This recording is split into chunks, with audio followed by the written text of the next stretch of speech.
오늘 말씀은 갈라디아서 2장 11절로 21절까지 말씀입니다.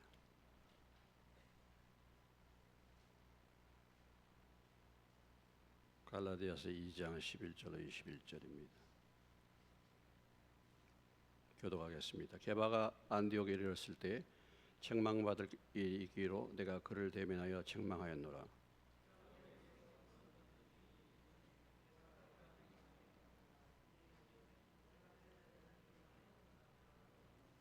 남은 유대인들도 그와 같이 외식함으로 바나바도 그들의 외식에 유혹되었느니라.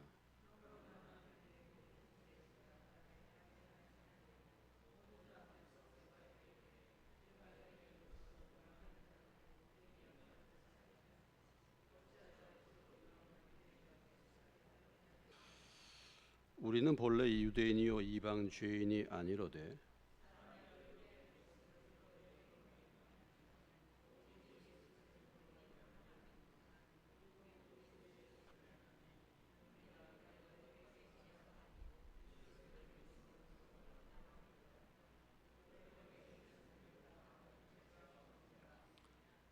만일 우리가 그리스도 안에서 의롭게 되려 하다가 죄인으로 드러나면 그리스도께서 죄를 짓게 하는 자냐? 결코 그럴 수 없느니라.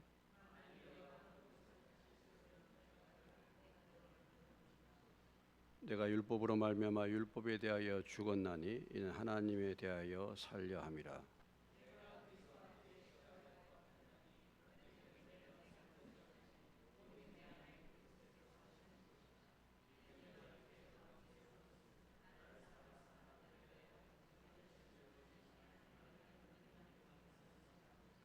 이 21절 다 같이 내가 하나님의 은혜를 패하지 아니하노니 만일 이렇게 되는 것이 율법으로 말미암으면 그리스도께서 헛되이 죽으셨느니라. 아멘.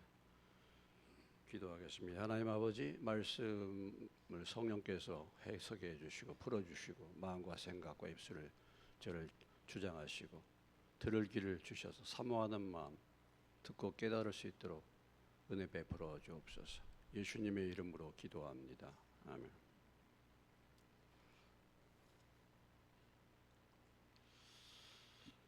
갈라디아 교회 복음을 이미 받은 교회였는데 사도 바울이 떠나온 후에 잘못된 또 가르침을 베푸는 유대인들이 들어와 가지고 다른 복음을 전함으로 교회가 혼미케 되었습니다. 다른 복음이라는 것은 다른 것이 아니고 예수님의 십자가 구속으로만 구원받는 것이 아니라 예수님을 믿지만은 할례도 받고 율법을 지켜야 된다. 이런 가르침이죠. 그래서 다시 이제 이 복음을 유대교 안으로 집어넣으려고 하는 복음을 다시 율법으로 붙들도록 하는 그러한 자들이 또 갈라디아 교회에 들어와서 말씀을 그렇게 혼미케 했습니다. 이것은요 갈라디아 교회뿐만 아니라 초대교회의 모든 교회마다 시험당했던 그런 내용입니다. 왜냐하면은 예루살렘 교회에 있는 유대인들이 예수를 믿었기 때문에 그들은 유대인들이었고 그동안에 유대교를 믿었죠. 율법을 믿었던 사람들이죠. 그런 사람들이 이제 복음을 받았는데 여기에 대해서 여전히 그들은 이미 할례를 받고 그들은 율법을 지켜왔기 때문에 믿음이 필요하지만 그래도 또 율법을 지키고 할례를 받아야 된다. 이런 그 유대교를 주장하는 믿기는 믿지만 유대교의 그 과거에 자기들이 했던 전통적인 것들을 버리지 않고 그것을 주장하는 그런 자들이 많이 있었기 때문에 이 문제는 계속 초대교회에 아주 심각한 그런 모든 그 교회마다 일어났던 그런 문제였습니다. 그래서 이제 사실은 이 바울이 떠나고 난 다음에 그런 사람들이 들어와 가지고 결국은 바울의 권위를 갖다가 무너뜨리는 거잖아요. 교회의 지도자의 권위를 무너뜨려야지 그가 말하는 말이 무너지는 거 아니겠습니까? 그러니까 그 바울이란 자가 뭐 과연 어디서 인정받은 사람이냐? 예루살렘 교회에서 인정받은 그런 적이냐? 그런 것도 아닌 이 사람이 무엇을 가르치겠느냐? 이렇게 이제 한 것입니다. 그래서 바울은 지금 자신이 하나님의 사도로 부름받은 것이 사람들로부터 온 것이 아니고 하나님으로부터 왔다. 하나님이 나를 세웠다. 이것을 계속 이제 말하고 있잖아요. 바울의 모든 서신서에 처음 그 바울이 인사하면서 자기를 소개할 때마다 나는 사람이 나를 세운 것이 아니다. 하나님이 나를 부르셨다. 이렇게 자기의 출처에 대해서 자기가 사도된 거 거기에 대해서 분명하게 말하고 있죠. 우리도 이런 부분을 항상 점검을 해봐야 됩니다. 나는 과연 하나님이 나를 부르시고 세웠습니까? 하나님이 저를 목사로 세웠는가 불러서 하나님이 여러분을 직분을 주셨는가 점검해 봐야 돼요. 정말 그런가 돌아봐야 됩니다. 사람이 세웠어. 사람이 세웠어. 그런데 사람이 세웠는데 정말 하나님이 성령으로 인치셔서 하나님의 일꾼으로 세웠는가, 이런 부분들을 우리가 사도 바울의 자기 고백 통해서 우리에게 말씀해 주고 있습니다. 그러니까 이 부분은 뭐 저뿐만 아니라 여러분도 뭐 교회 다니면서 뭐 예수 믿는다고 말하고 내가 뭐 이렇게 신앙생활 하고 있다. 그렇기 때문에 나는 하나님이 나를 부르시고 나는 자동적으로 천국에 갈 것이다. 점검해 봐야 되는 거죠. 돌아봐야 되는 것이죠.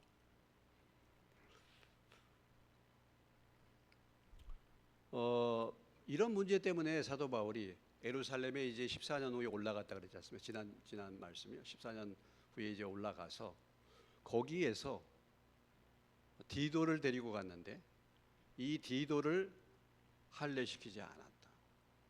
사실은 이 예루살렘 교회에 그 유대교를 주장하는, 여전히 할례와 율법을 주장하는 자들이 그 교회 안에 무수하게 있는데 이 디도라는 이방인을 할례시키지 않고 데리고 갔다는 것은 참 대단한 것입니다. 우리가 볼 때는 그냥 간단하게 생각하기 쉽지만은 대단한 거예요. 그래서 이방인인 디도도 할례를 받지 않았는데도 예수 믿어서 구원받는다. 이것을 그들에게 실제의 사람을 통해서 지금 말하고 있는 거 아니겠습니까? 그러니까 주변에서 뭐라 해도 바울이 절대로 타협하지 않고 할례를 받지 않게 이렇게 이제 하고 그 예루살렘 교회에 가가지고 그 지도자들과 교제하면서 그들이 바울이 전한 복음에 대해서 이의를 달지 않았다. 이의를 달지 않았고, 그리고 바울은 특별히 베드로가 유대인의 사역자로 사도로 부른 것처럼 바울은 이방인의 사도로 불렀다라는 것을 인정받았다라는 것입니다. 예? 내가 지금 예루살렘 교회에서 이렇게 인정을 받았다라는 것을 지금 갈라디아 교인들에게 말하고 있는 거예요. 지금 갈라디아 교회에 여기 잘못 들은 자들이 바울에 대해서 자꾸 뭐라고 하니까 바울이 이런 과정을 거쳤다 이렇게 말합니다. 사도행전 15장으로 다시 한번 가보시겠습니다.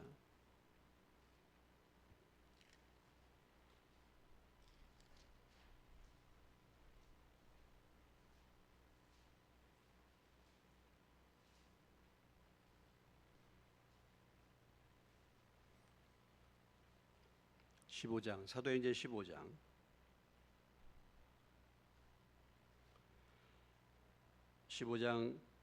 6절부터 11절까지 보겠습니다.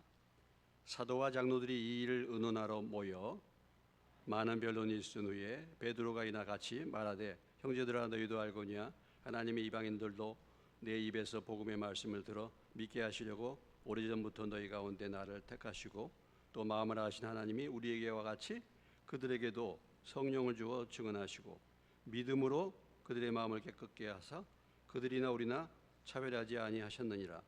그런데 지금 너희가 어찌하여 하나님을 시험하여 우리 조상과 우리도 능히 매지 못하던 멍에를 제자들의 목에 두려느냐? 그러나 우리는 그들이 우리와 동일하게 주 예수의 은혜로 구원받는 줄을 믿노라 하니라. 그러니까 이 예루살렘에 올라가서 예루살렘 교회에서 회의가, 이 문제 때문에 회의가 열렸는데 결국은 결정적으로 지금 누가 증언하고 있습니까? 베드로가 증언하고 있죠. 이미 베드로는 뭐예요? 시몬의 집에 있을 때 하나님이 환상을 통해서 보자기에 뭐예요? 먹을 수 없는 짐승들을 먹으라고 이렇게 환상을 보이시고, 그 다음에 고넬료의 집에 가가지고 복음을 전할 때 이방인들이 예수 믿는 그 현장을 하나님이 베드로에게 이미 보여 주셨다는 거죠. 베드로가 이것을 체험했기 때문에 이 예루살렘 교회의 이 회의에서 중요한 증인이 누구였냐? 베드로였단 말이죠. 그래서 결국은 할례나 이런 그들이 조상들이 감당할 수 없는 율법의 멍에를 메어서가 아니고 동일하게 우리도, 이방인들도 우리와 동일하게 예수를 믿어서 성령 받고 구원받는다, 이렇게 결정이 되었다라는 것이죠. 이것이 이제 갈라디아서 2장의 이 지금 바울 일행이 예루살렘에 올라간 사건과 사도행전 15장의 연결이 이렇게 되는 것입니다. 자, 그런데 또 한 가지의 사건이 발생하게 된 거죠. 어떤 사건이 발생하게 됐습니까? 오늘 2장 11절로 14절에 보면은 베드로가, 게바는 베드로죠. 게바라는 말은 아람어로서 반석이고 베드로는 헬라어로서 반석입니다. 그러니까 헬라어로 베드로, 아람어로 게바라 그런 거예요. 마찬가지 뜻입니다. 그래서 이 베드로가 안디옥에 들렸어요. 안디옥에 지금 시리아의 안디옥 교회가 세워졌죠. 지금 바울과 바나바가 안디옥 교회에서 사역하고 있는데 베드로가 안디옥에 내려와, 무슨 정보 때문에 내려왔는지는 우리가 모르잖아요. 모르는데 안디옥에 이르렀을 때 책망받을 일이 생겼다라는 것입니다. 어떤 사건이 생긴 것입니까? 베드로가 이방인들과 함께 먹다가 야고보에게서 온 어떤 이들, 그러니까 야고보에게서 온 유대인들이란 말이죠. 그들을 표현할 때 12절에 그가 할례자들을 두려워하여 떠나 물러갔다. 그러니까 이 야고보에게서 내려온 유대인들, 다시 말해서 할례자들이죠, 유대인들. 그럼 야고보에서 내려왔다는 것은 무엇을 말합니까? 예루살렘 교회에 있던 유대인들이 그들도 안디옥 교회에 내려왔단 말이죠. 그들이 오니까 베드로가 이방인들과 함께 먹다가 갑자기 그들을 두려워해가지고 거기에서 뭐예요? 두려워해가지고 떠나서 물러가 버렸다. 이런 사건으로 같이 남아서 베드로와 함께 음식을 먹던 유대인들도 그냥 그 이방인들을 떠나버렸고, 바나바도 그들의 외식에 유혹을 받게 되었다. 이런 사건이 벌어졌다라는 것입니다. 베드로는, 여러분 원래 율법에서는요, 유대인과 이방인이 음식 먹을 수 있습니까? 어떻습니까? 같이 음식을 먹을 수 없어요. 음식, 뭐 돼지고기 이런 거 이방인들은 먹지만 유대인들은 돼지고기 안 먹죠. 음식을 같이 먹을 수 없어.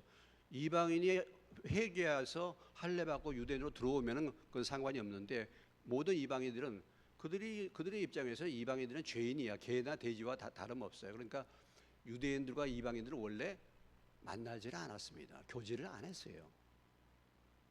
그런데 베드로는 이미 뭐예요?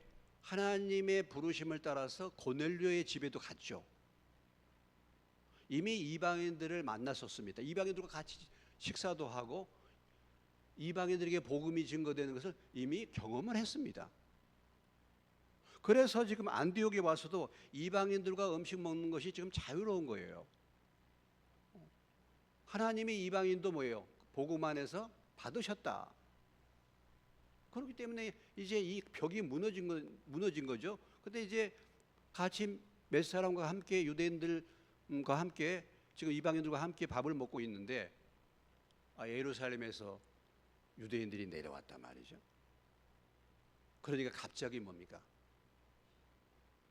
두려움이 생긴 거예요. 사람들에 대한 두려움. 아니 베드로가 누군데? 예루살렘 교회의 가장 위대한 지도자, 예수님의 수제자인 이 베드로가 이방인들과 밥을 먹다니? 도대체 이런 일이 있을 수가 있어?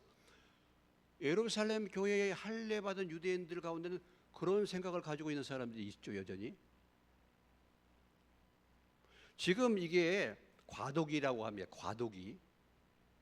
지금 예수 믿어서 구원받는데 할례나 율법을 행하지 않아도 이방인도 구원받는다. 이 내용은 얘기가 됐지만은, 그런데 이 이방인들이 예수 믿었다고 하는 이방인들과 함께 음식을 먹는 것은 어떠냐? 이건 아직 명백하게 그들이 규정 지은 것은 아니죠. 여러분, 초대교회에서 예배 드릴 때, 맨 처음에 예배 드릴 때 주일날 예배 드렸겠습니까? 안식일에 예배 드렸겠습니까? 예수 믿은 유대인들이, 예? 예수 믿은 유대인들이 주일날 예배 드렸겠어요? 안식일에 예배 드렸겠어요? 안식일. 그렇게 습관적으로 되어 와가지고 그런 것이 이제 나중에 이렇게 개선이 된 거 아니겠습니까?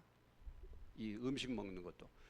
그러니까 이 부분에서 갑자기 베드로에게 그들에 대한 두려움이 생기게 돼가지고 음식을 먹다가 거기에서 피했다 이거죠. 그들을 두려워해가지고. 그러니까 같이 있던 유대인들도 피하고 자리를 피하고 바나바도 거기에 대해서 유혹을 당했다. 이런 얘기입니다. 우리가 이런 것을 보면은 오래 전부터 내가 생각하고 있던 어떤 그 가치관, 오래 전에 내가 알았던 지식, 오래 전부터 습관적으로 해왔던 것, 이것이 쉽게 바꾸어지지 않는다는 거예요. 내가 오랫동안 문화가 되어 있던 거, 오랫동안 습관이 되어 있던 거, 이것이 예수 믿었다고 그 문제가 갑자기 해결된 것이 아니라 갑자기 부딪히면 그게 나온다는 거죠. 나온다. 여러분 그렇지 않습니까? 우리가 뭐 알고 해도 갑자기 부딪히면요, 옛날에 내 습관, 옛날에 내 가치관, 옛날에 했던 그것이 다 나온단 말이죠. 아니 지금 베드로가 분명하게 하나님의 음성을 듣고 이방인들과 교제도 하고 말씀도 전해서 이방인이 구원받는 것을 보고 이미 이방인들과 식사도 했는데도 불구하고 이런 사람들에 대한 두려움, 옛날에 그래도 율법에서 늘 이방인과 같이 하지 말고 이방인과 먹지 말라, 이런 것들이 늘 그렇게 살아왔기 때문에 그것이 뭐예요? 고쳐지기가 쉬운 게 아니고 갑자기 이런 상황이 오니까 그것이 불거졌다라는 거죠.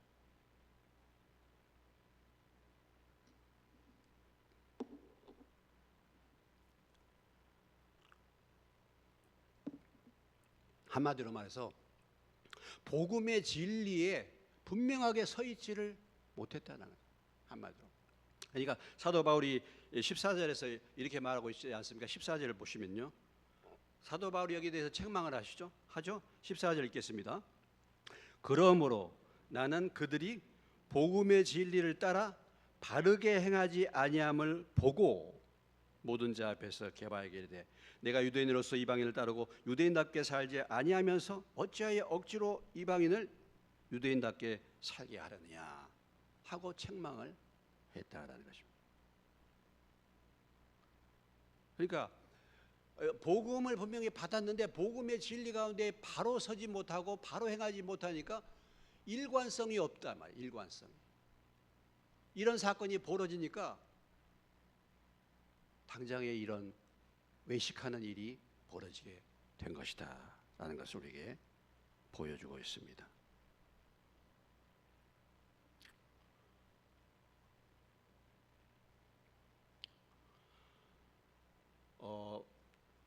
뒤에 이 골로새서를 한번 가보시면요. 골로새서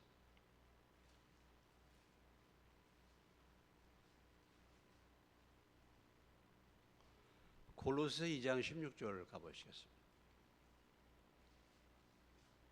에베소서, 빌립보서, 골로새서입니다. 326페이지 골로새서 2장 16절로 19절 같이 읽겠습니다. 그러므로 먹고 마시는 것과 절기나 초하루나 안식일을 이유로 누구든지 너희를 비판하지 못하게 하라. 이것들은 장래일의 그림자이나 몸은 그리스도의 것이니라. 아무도 꾸며내는 겸손과 천사 숭배를 이유로 너희를 정죄하지 못하게 하라. 그가 그 본 것을 의지하고 그 육신의 생각을 따라 헛되이 과장하고 머리를 붙들지 아니한지라. 온 몸이 머리로 말미암아 마디와 힘줄로 공급함을 받고 연합하여 하나님이 자라게 하심으로 자라느니라. 그러니까 이게 이 먹고 마시는 문제, 그러니까 유대인들과 이방인들 간의 그 복음 가운데서 늘 갈등했던 문제가 먹고 마시는 거예요. 이방인은 먹는데 유대인들은 먹지 말게 하는 것들이 교회 안에서도 여러분 생각해 로마 교회도 마찬가지인데 이제 교회 안에 유대인도 있고 이방인도 있는데 우리 교회가 만약에 이방인이 있고 유대인이 있다고 할 때 점심 식사를 돼지고기를 했다. 그럼 난리가 나는 거지 이게. 이런 일들이 초대교회에 많이 불거졌다라는 것입니다. 또 절기를 또 지켜야 된다. 안식일을 지켜야 된다. 여러분 안식일 교회가 왜 그렇습니까? 안식일 교회가 지금도 이 문제를 가지고 안식일을 지키는 거잖아요. 이런 걸로 서로 편론하지 마라. 말다툼하지 말고 자꾸 얘기하지 말라. 그런 것은 그림자야, 그림자. 본체를 알아야지. 이렇게 지금 골로새서에서 바울이 고민하고 있지 않습니까? 그러니까 이런 문제가 초대교회에 항상 이슈가 됐다. 그래서 로마서 14장 15장에 보면 이 문제에 대해서 사도 바울이 잘 정리를 해주고 있죠. 이런 문제에 대해서. 그거 뭐 나중에 또 기회가 되면은 말씀 나누겠습니다만은 이렇게 된 겁니다. 그래서 복음의 진리 가운데 바로 서지 못하니까 어떤 일들이 벌어졌느냐? 주변에 있는 사람들이 흔들리게 된 거죠.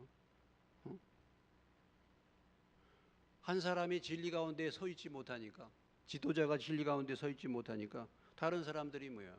다 시험 받아서 흔들리는 거예요.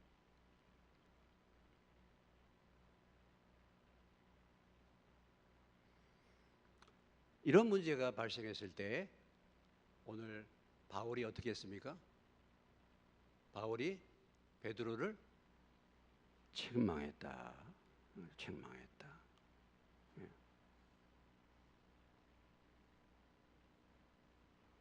11절에 내가 그를 책망받을 일이 있기로 내가 그를 뭐해서 책망했다고요? 대면하여 책망했다. 대면하여 책망했다는 것은 무슨 말입니까? 예? 여러 사람들 앞에서 공개적으로 책망했다는 것입니다. 공개적으로. 이런 걸 보고 뭐라 그러죠? 면책이라 그러죠. 면책. 그 앞에서. 잠언 27장 5절에 가보시면 여기 표시해 두시고 잠언 27장 5절 941페이지입니다.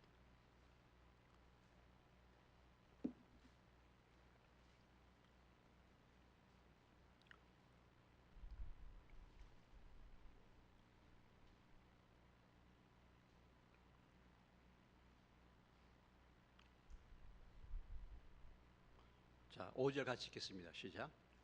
면책은 숨은 사랑보다 나으니라. 면책하기가 어려운 거예요. 네, 면책, 오픈 리뷰크를 합니다. 오픈 리뷰크, 공개된 리뷰크 is better than hidden love.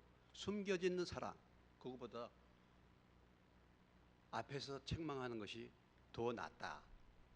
이렇게 이제 말하는데, 여기에서 대면에서 책망하고 공개적으로 사람 앞에서 책망하는 것은 왜 그렇습니까?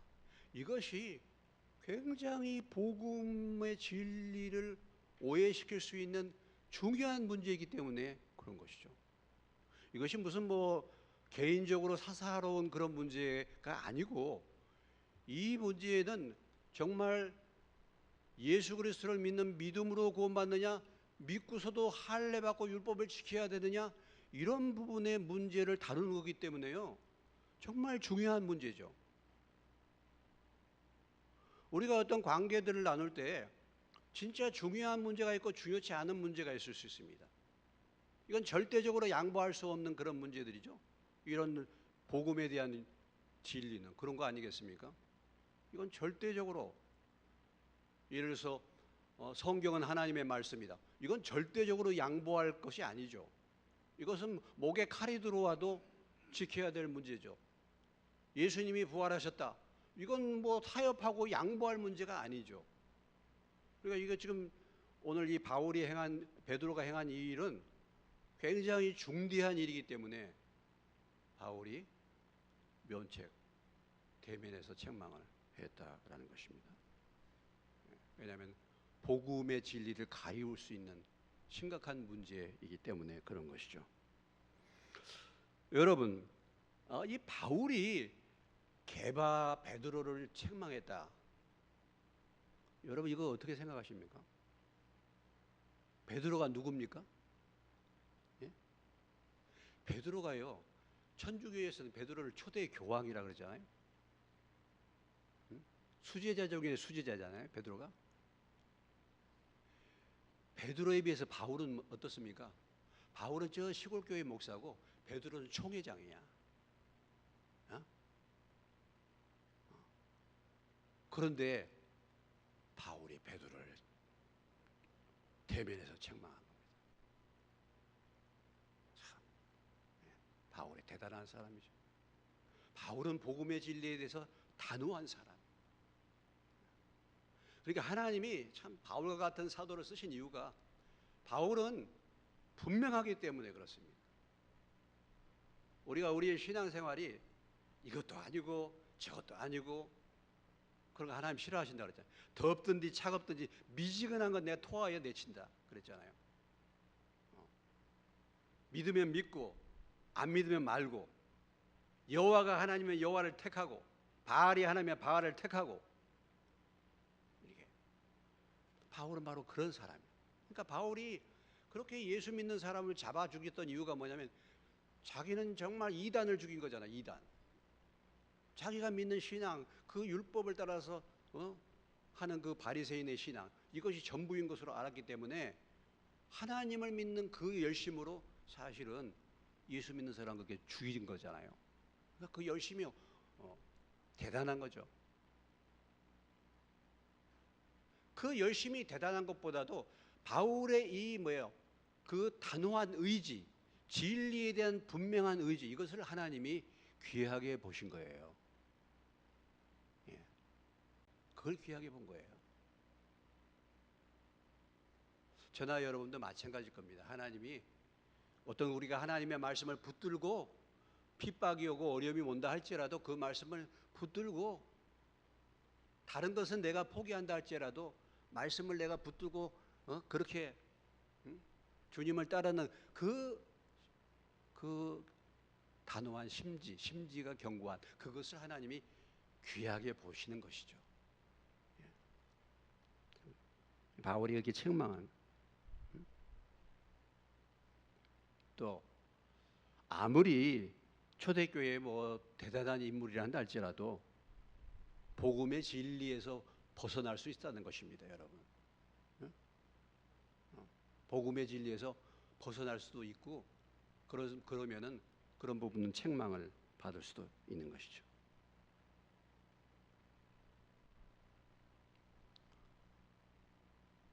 오늘 갈라디아서 말씀에서 보면은 바울이 말하는 그 말의 그 진정성을 우리가 알 수 있는데, 이미 우리가 봤습니다만 갈라디아서 1장 10절에 그것을 그대로 나타내 주고 있지 않습니까?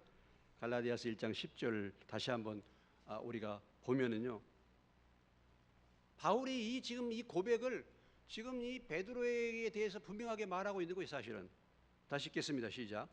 이제 내가 사람들에게 좋게 하랴 하나님께 좋게 하랴, 사람들에게 기쁨을 구하랴, 내가 지금까지 사람들의 기쁨을 구하였다면 그리스도의 종이 아니라.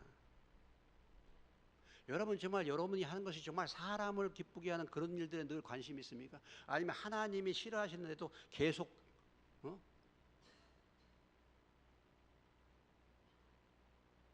나의 기쁨의 대상, 나의 순종의 대상이 누군가? 오늘 바울이 고백했던 것처럼 자기는 사람들에게 인정받고 사람들을 기쁘게 하는 것이 관심이 아니라 하나님께 인정받고 하나님을 기쁘게 하는 것, 그것이 그리스도의 종 아니겠습니까? 그럼 바울만 그리스도의 종입니까? 저나 여러분은 안 그렇습니까? 그것을 지금 오늘 이 베드로 사건을 통해서 확실하게 보여준 것입니다.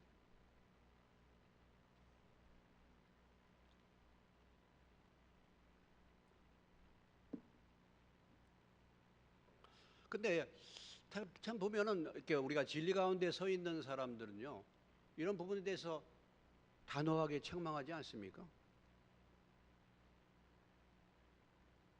그 어떤 분보다 예수님이 그렇지 않습니까? 예수님이 뭐라고 말씀하십니까? 독사의 새끼들아. 야, 진짜. 뭐 그 비둘기 팔고 이렇게 하는 성전을 다 뒤엎잖아요. 독사의 새끼들아. 주님은 참 그런 부분에서 단호하지 않습니까? 오병이어의 기적을 일으키고 예수님이 자리를 옮기셨을 때 그 오병이어의 기적을 맛봤던 많은 사람들이 예수님보다 먼저 가서 예수님을 기다리고 있었습니다.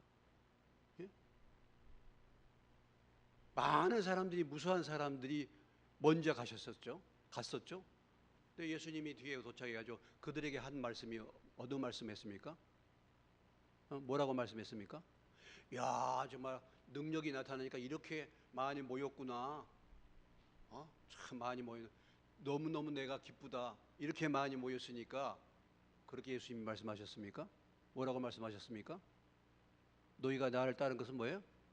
떡을 먹고 배부른 까닭이야.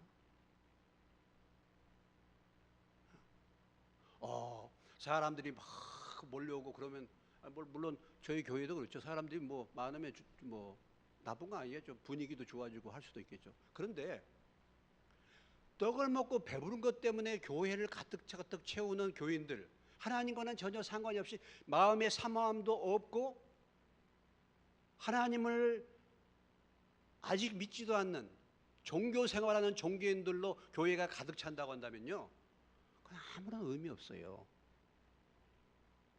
예수님은요, 그런 사람 다 쫓아냈어요. 어떻게 본다면, 야, 니들 지금 내가 따라온 건 너희들이 뭐 나를 뭐 믿고 싶었었던 니들이 따라온 게 아니라 니들이 떡 먹고 배부른 까닭에 나 쫓아온 거야. 이렇게 말했잖아요. 그러시면서 계속 설교하지 않습니까?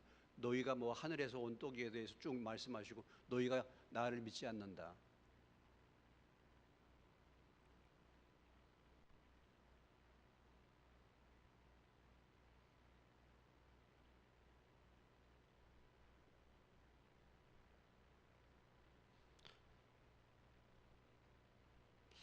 여러분, 신앙생활은 물론 다 과정이 있습니다만은 쉬운 것이 아닙니다. 쉬운 게 아니에요. 그걸 아셔요. 자기 부인하고 십자가 지는 게 쉽습니까? 쉬운 게 아니에요. 그런데 예수님은 12제자를 택했어요. 많은 사람이 아니라. 나를 따라오려거든 자기를 부인하고 자기 십자가를 지고 나를 쫓으다. 많은 사람 아니에요. 12사람. 정말 많은 사람이 아니라 12사람만이라도 전적으로 정말 주님을 따르는, 아니 한 몇 사람이라도 그렇게 따르는 주님의 제자, 그런 사람을 세우는 거죠. 저도 뭐 개척하고 교회 성장, 아무도 없는데 교회 성장, 낮이나 밤이나 꿈에도 소원은 통일, 이게 아니고 꿈에도 소원은 교회 성장. 교회 성장 5개년 계획을 제가 몇 번 세웠는지 몰라요. 근데 진짜 정말 뭘 몰랐더라고요. 정말.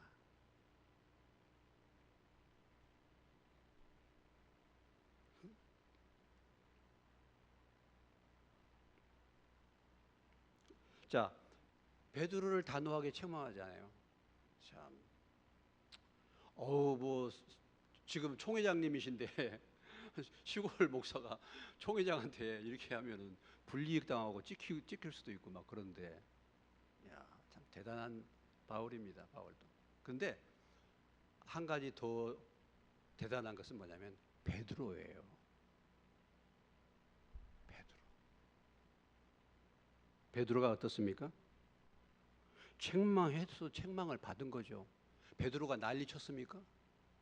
이런 버릇없이 내가 대선배인데 나한테 이게 뭐야? 아니죠. 감히 새파란, 어? 아니죠. 복음의 진리에 따라서 바르게 행하지 못하기 때문에 책망받을 일을 했기 때문에 책망을 받는 것입니다. 참 대단한 거죠. 어떻게 본다면요, 베드로가 더 대단할 수 있어요. 베드로.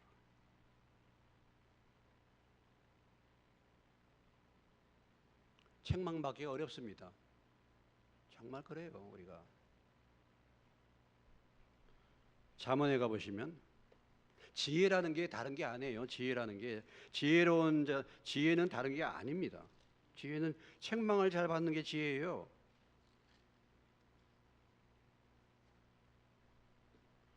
잠언 1장에 가보시겠습니다.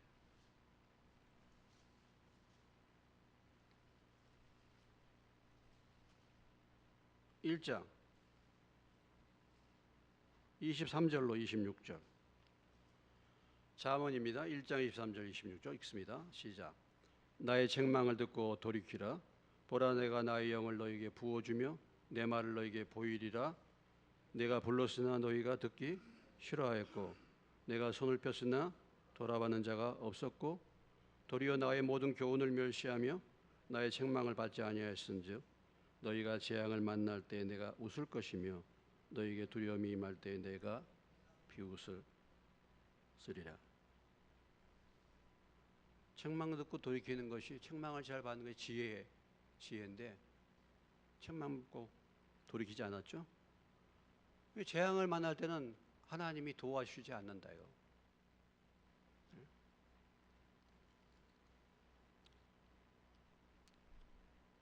잠언 9장 가보시겠습니다.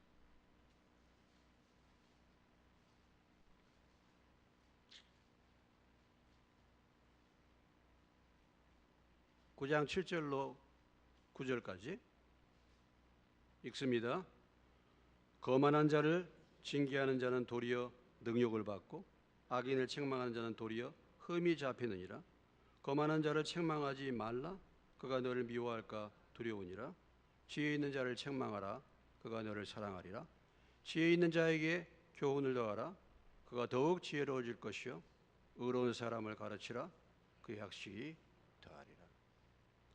책망하지 말아야 될 사람들에 대해서 말하고 있죠. 거만한 사람들, 책망은 안 받죠. 너를 미워할까? 책망해주면 미워하는 거죠.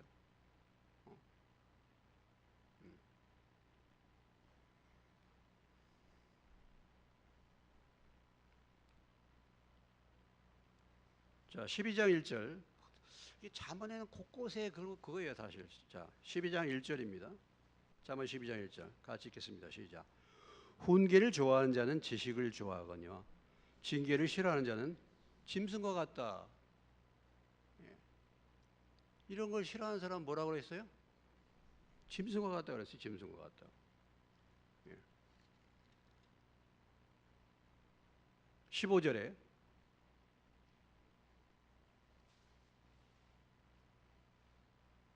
왜 그런 걸 안 받느냐? 15절 시작.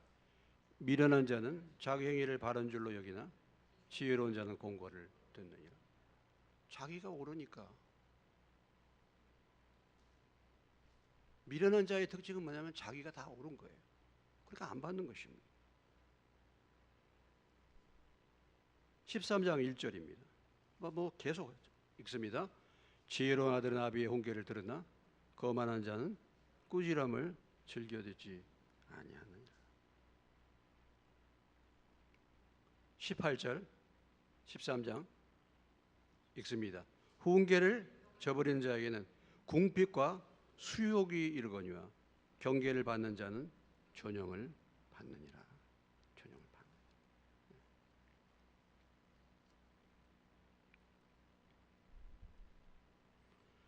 19장 20절입니다.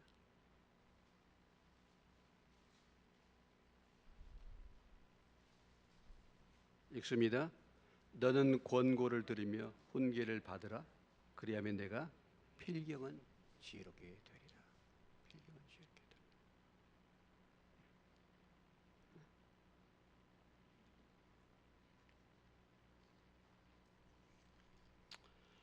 자, 23장 9절로 가보시겠습니다. 23장 9절입니다. 읽습니다. 미련한 귀에 말하지 말지니 이는 그가 내 지혜로운 말을 없인 여길 것입니다. 여러분, 하나님이 사울에게 누구를 붙이셨습니까? 사무엘. 근데 사울이 사무엘의 말을 듣지 않고 사무엘을 통해서 주신 말씀이죠. 하나님이 계속해서 변명하고 핑계대고 그대로 순종하지 않았지 않습니까? 결국은 어떻게 됐습니까? 사무엘이 사울을 떠났다 그랬어요. 더 이상. 그래서 사무엘은 라마로 가고 사울은 기브온 자기 집으로 돌아갔다. 이것이 사울의 마지막이었어요. 물론 사울이 계속 왕자리를 차지하고 있었지만은 사울에게 치명적인 것은 뭐냐면 사무엘이 사울을 떠난 것입니다. 왜냐하면은 사무엘이 멘토거든요. 멘토.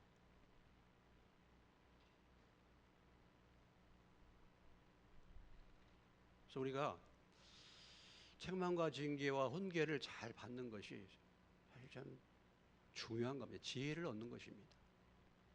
지혜를. 물론 그 책망과 훈계와 어떤 권면이 그것을 할 만한 좀 지혜로운 사람이 그렇게 하느냐, 그것도 또 중요한 일이겠죠.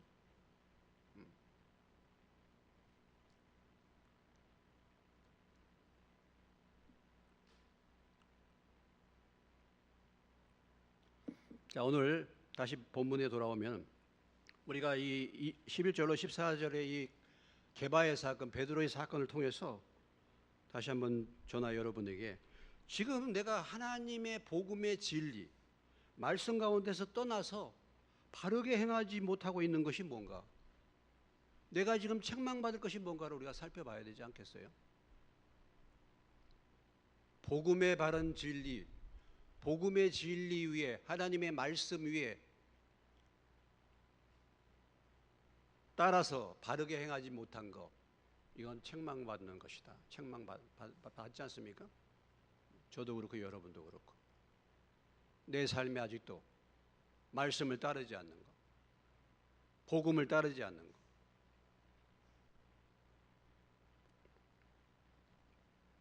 그것을 돌아보는 것입니다.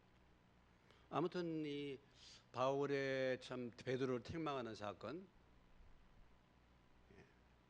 베드로가 이렇게 중요한 문제에 있어서 잘못했기 때문에 책망을 받았고 책망을 했고, 참 이 책망하는 것도 참 용기예요. 저는 솔직히 여러분에게 제가 뭐 책망도 할 수도 있고 뭐 권면도 하고 하는데, 여러분이 잘 되게 하기 위해서, 문제가 잘 풀리기 위해서 하는 것이지 그런 부분에서 뭐 잘못되라고 제가 하겠습니까? 제가 보는 관점이 있는데요. 근데 제가 이제 앞으로, 그동안에는 뭐 이렇게 저한테 와서 물어라 말아라 했는데, 앞으로는 여러분이 다 기도 가운데서 여러분이 분별해서 여러분의 일을 행해 나가십시오. 정말 가난하고 겸손한 가운데서 저희 혹시라도 그런 의논이 필요하면은 뭐 제가 도와줄 수는 있지만은, 제가 좀 너무 과하게 여러분들을 다 물어보고 하라고 이렇게 해가지고, 마음에는 없는데 와서 억지로 물어보고 뭐 이렇게 해가지고 또 그러다 보니까 상처도 받고 그렇게 하시더라고. 그러니까 앞으로는 제가 이런 부분, 제가 말씀을 전하고 여러분들이 여러분 기도 가운데서, 말씀 가운데서 분별해서 여러분들의 일을 행해 나가시고, 그래서 그 결과를 통해서 하나님이 어떻게 인도하신가, 뜻인가 아닌가를 분별해 볼 수 있는 거죠. 제가 이렇게 지금까지 상담과 이런 것을 통해서 권면을 해줄 때, 그래도 참 하나님이 은혜를 주셔가지고 제 얘기를 따르는 사람들은 거의 다 잘 됐죠. 여러분 한번 보십시오. 여러분의 인생에. 근데 제 얘기를 안 따랐을 때는 어려운 일들을 많이 겪었을 것입니다. 이것은 제가 증명할 수 있어요. 여러분도 실제로 삶에서 그렇게 될 수 있어요. 그런데 그런 일들이 이루어지고 난 다음에는 가만히 보니까 다 자기가 잘해서 하는 거야. 그 가운데서 하나님이 어떻게 역사하셨는지 하나님의 은혜를 모르는 거예요. 더 겸손해져야 되고 더 저의 권면을 따라야 되는데 그렇지 못한 경우가 너무 많아요. 아, 그래서 그게 아니구나. 이제는 우리가 어떤 길을 가서 내가 몸소 그것을 체험하고 겪어서, 아, 이것이 하나님 인도구나 아닌가를 우리 스스로 분별하고, 그래야 성장이 되는 것인데, 제가 너무 과하게 그런 부분들을 통제를 했구나, 이런 생각이 들었어요, 요즘에. 그래서 좀 뭐 뒤에서 기도만 하고 여러분들이 잘 되도록, 또 뭐 여러분 안에도 여러분도 말씀도 대하고 말씀도 받았는데 그런 부분들 스스로 분별해 가지고 가는 것이, 성장하는 것이 되는 게 아닌가. 아무튼 이 문제가 참 어려운 문제인데요. 바울이 베드로를 책망한 것도 그렇고 베드로가 이 책망을 받아들인 것도 그렇고, 진리를 위해서 하는 거 아니겠습니까? 또 우리가 서로 간에 일들이 잘 풀리도록, 그런 부분들이 잘 되도록 하는 거 아니겠습니까? 그런 목적을 이해하시고 징계나 훈계나 책망이 나를 사랑하기 때문에 그렇게 하는구나, 이렇게 받으시면은 사실은 은혜가 되고, 그것이 지혜를 얻게 되는 방법이에요. 그것이 지혜를 그걸 통해서 얻게 되는 것입니다.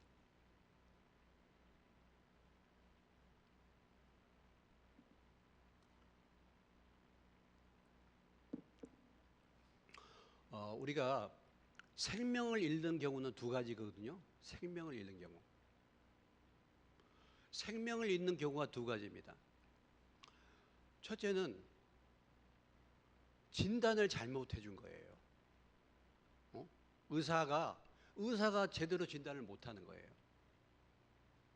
그거 심각한 문제잖아요. 뭐 여기 이제 옛날에 뭐 저기 괜히서 엉뚱한 거 치료받아가지고 실제는 다른 병이었는데 그래가지고 고생하신 분들도 계시잖아요. 그러니까 진단을 잘 분별해서 해주는 게, 이게 참 중요한 건데, 복음이 뭔가를 잘 분별해서 그 말씀을 해주는 목회자를 만나는 것이 사실은 참 중요해요. 여러분들이 저희를 어떻게 생각했든지 간에 복음이 뭔가를 분명하게 잘 분별해서 말해주는 그런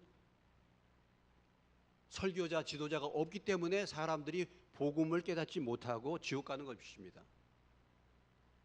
여러분, 교회라고 다 교회가 아니고 목사라고 다 목사가 아니고 목사라고 다 바른 복음을 전하냐, 그런 거 아닐 수 있어요. 복음이 뭔지 모르는 목사들이 많습니다. 또 하나는 분명하게 진단을 해줬는데 그 진단을 불순종하는 거예요. 그리고 내 병은 내가 알아. 그렇게 되면은 그 사람도 역시 생명을 잃게 되는 거죠. 이게 참 균형을 잘 잡아야 되지 않겠습니까? 그래서 우리가 분명하게 분별해서 바른 복음을 전해주고 분별해서 바른 길을 제시해주고 또 그것을 분별해서 내가 잘 받아들이고 이것이 잘 이루어질 때 우리가 생명을 얻게 되고 또 우리의 삶의 현장에서 일어나는 모든 일들이 다 은혜 가운데 잘 풀릴 수가 사실 있는 것이죠. 자, 15절로 21절까지 이제 바울의 중요한 결론입니다. 바울이 전하는 복음 진리예요. 바울이 전하는 복음 진리입니다. 뭐 이 말씀은 우리가 너무나도 잘 알고 있는데요. 자, 우리는 본래 유대인이요 이방주인이 아니로되 16절 말씀이 정말 중요한 말씀이에요. 복음을 요약한 것이요. 16절 다시 읽습니다. 시작. 사람이 의롭게 되는 것은 율법의 행위로 말미암음이 아니요 오직 예수 그리스도를 믿음으로 말미암는 줄 알므로 우리도 그리스도 예수를 믿나니 이는 우리가 율법의 행위로서가 아니고 그리스도를 믿음으로써 의롭다함을 얻으려 함이라. 율법의 행위로서는 의롭다함을 얻을 육체가 없느니라. 많이 들었던 말씀이죠. 우리의 어떤 행위로, 율법의 행위로 우리가 하나님과 올바른 관계를 맺는 것이 아니고 죄 문제가 해결되는 것이 아니고 율법의 행위로서는 의롭다함을 받을, 율법을 다 지킬 사람은 아무도 없고 율법은 결국은 하나님이 우리에게 율법 주신 목적은 로마서 3장 20절에 무엇 때문에 율법을 주셨다고 말했습니까? 율법을 통해서 죄를 깨닫게 하기 위해서. 그래서 법을 지켜가지고 우리가 하나님과 올바른 관계를 맺는 것이 아닌데 우리가 은혜로 구원을 받으면은 어떻습니까? 이제는 그 율법을 도리어 뛰어넘는 삶을 살게 되는 것입니다. 참 이게 은혜의 복음의 능력이에요. 행위가 아닌 은혜로 구원을 얻는데 그 은혜의 구원을 받으니까 어떻게 돼요? 율법을 뛰어넘는 놀라운 삶을 살게 되는 것입니다. 이게 참 복음의 능력이죠. 복음의 능력입니다. 제가 오늘 교회에 있다가 집에 이제 이렇게 들어갔는데 6시 정도에 제가 이제 잠깐 들어갔어요. 근데 오늘 날씨가 덥지 않습니까? 여기 난이 브레드인가? 거기 이렇게 가는데 젊은 30대 후반 정도고 한 60대 된 아주머니가 청년하고 뚝 지나가다가 저를 딱 보더니 절에 다니세요?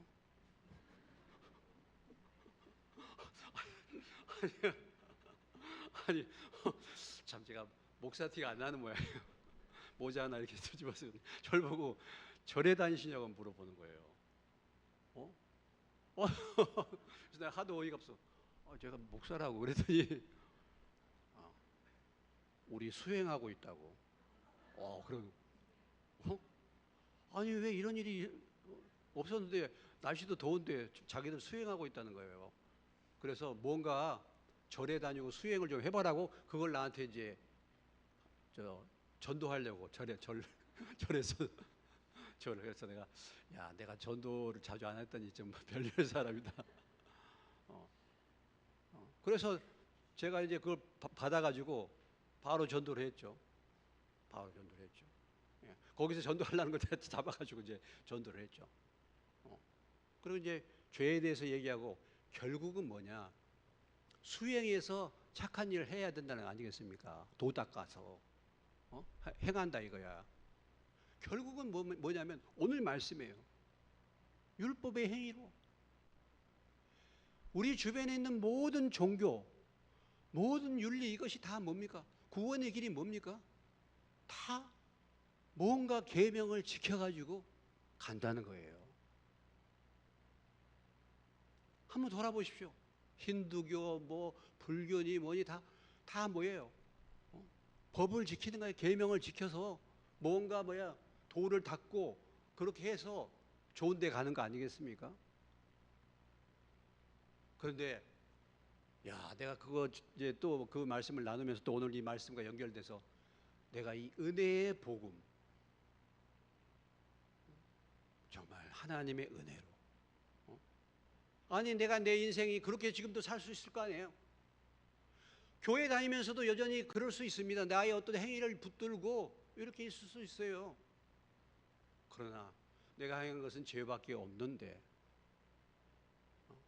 예수님의 은혜로, 공로로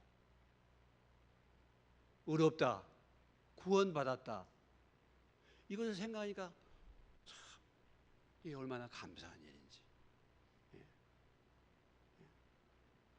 얼마나 감사한 일. 그런 사람을 보니까 더 제가 그게 느껴지는 거예요. 참 그 인생들이 살면서 얼마나 피곤하겠습니까? 우리 주변에 그런 부분들을 찾고 돌아다니는 사람들이 얼마나 많이 있습니까? 어떤 사람들은 그런 계명이 아니더라도 세상에 물질을 따라간다든지 그것이 나를 구원하고 내 인생을 행복하게 해줄 거라고 생각하고 그것을 쫓는 사람들이 얼마나 많이 있습니까? 그런데 내가 이 복음을 깨달아서 복음을 믿고 값없이 하나님의 은혜로 하나님 앞에 의롭다함을 받고 하나님 나라를 갈 수 있는 이 놀라운 복음, 오늘 바울이 말한 것처럼 이 복음을 내가 믿고 깨달았다는 이것이 하나님의 놀라운 은혜인 줄로 믿습니다. 이게 참 놀라운 네.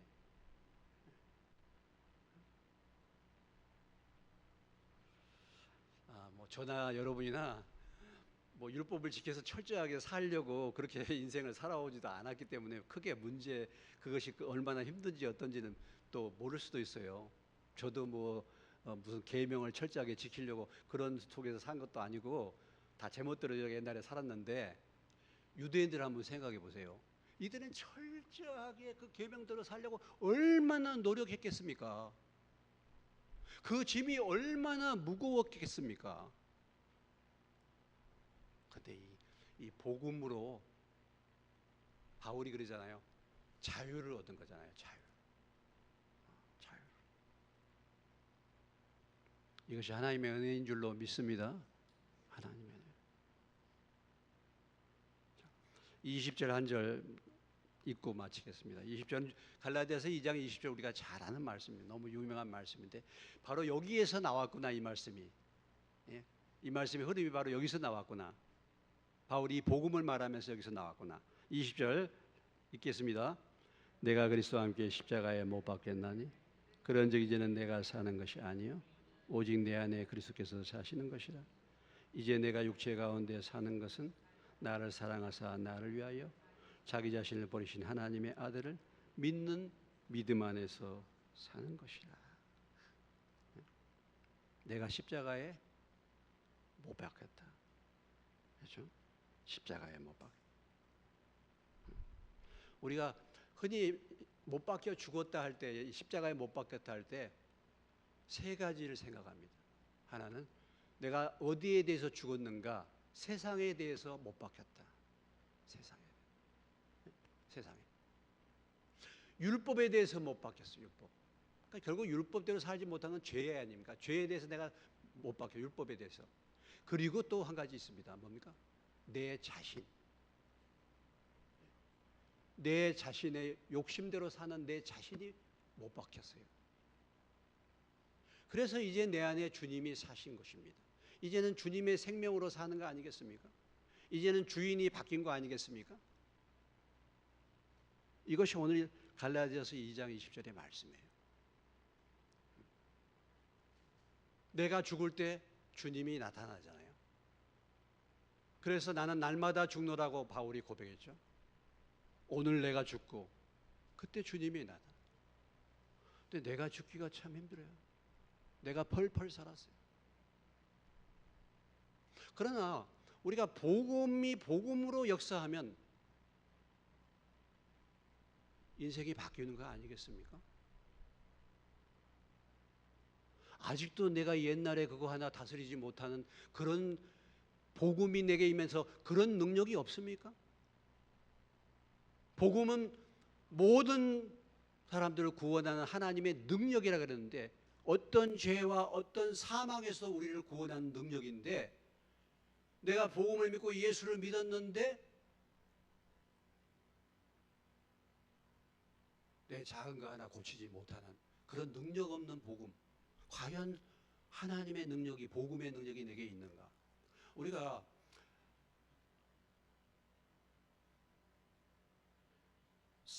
삭개오를 보면요, 삭개오를 보면은 삭개오가 예수님을 만나고 나서 어떤 일이 벌어졌습니까? 예수님을 만나고 나서 삭개오의 모든 인생의 가장 관심은 물질이었잖아요. 물질이 그의 소망이야. 그러니까 그 동족으로부터 그렇게 미움을 받고 그렇게 왕따를 당하고 한다 할지라도 그런 자존심이고 뭐고 다 버리고 돈이 최고였어요. 바울은, 아니죠, 삭개오는. 그러나 예수님을 딱 만나고 나서 자기의 그렇게 붙들었던 그 물질이, 마음이 떠나버렸습니다. 떠나버렸어요. 그리고 재산의 반을 팔아서 주고 토색한 거 4배를 갚겠다 그러면 삭개오의 재산이요, 그 일을 계속했다면 삭개오 재산이 남아나질 않아. 이런 변화가 나타난 거잖아요. 근데 참 그 말씀에 보면요, 예수님이 삭개오가 가서 영접할 때, 내가 네 집에 가겠다 할 때 삭개오가 즐겁게 예수님 영접했는데, 그때 예수님이 삭개오더러 너 구원받았다, 너 아브라함의 자손이다 말하지 않았어요. 언제 너는 아브라함의 자손이라고 말했습니까? 이 집이 구원에 이르렀다 언제 말씀하셨습니까? 예? 자기 재산 팔아서 다 나누고 이거 말을 하고 그렇게 믿음으로 결단했을 때 주님이 구원받았다고 말한 거예요. 우리가 예수 믿고 영접했습니다, 그래서 내가 구원받았습니다 하잖아요.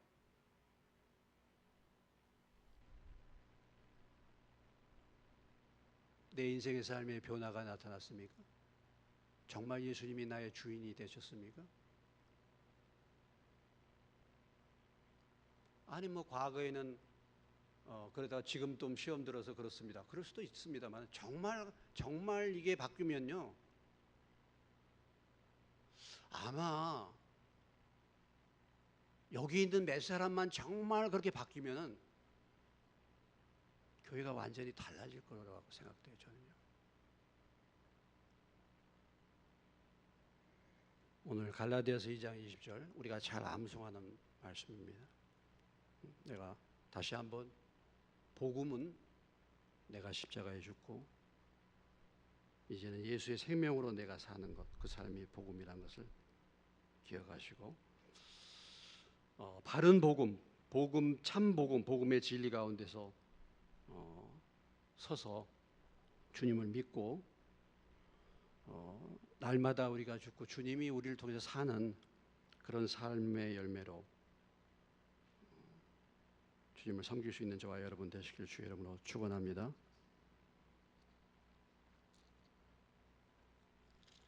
찬송 305장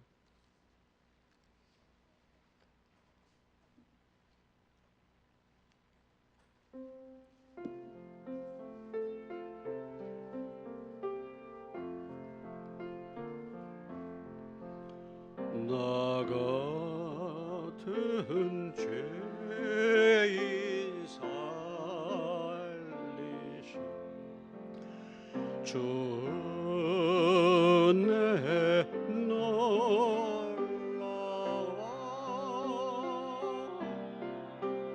잃었던 생명 찾아 광명을 얻어내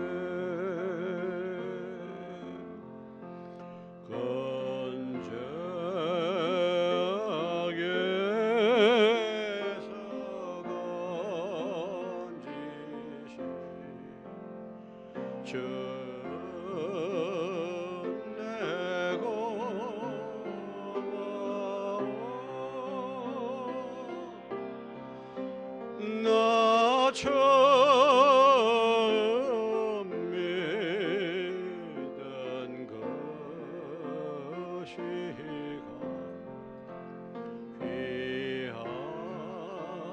귀하고 귀하다.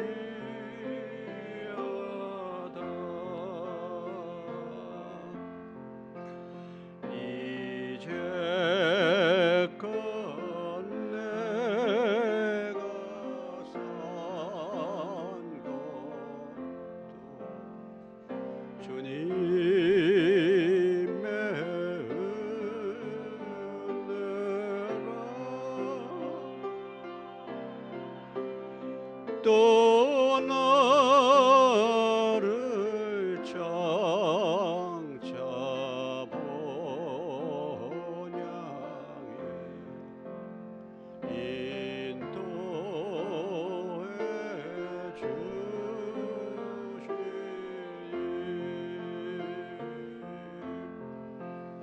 거기서 우리 영혼이 주님의 은혜로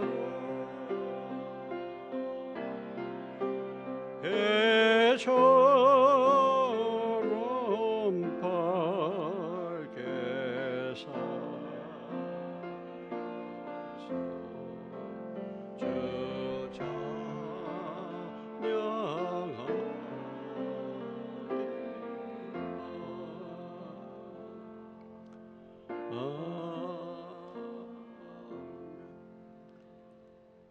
하나님 아버지, 또 사도 바울과 같은 위대한 사도를 주셔서 바울을 통해서 복음을 다시 한번 우리가 들을 수 있게 해주시니 감사합니다.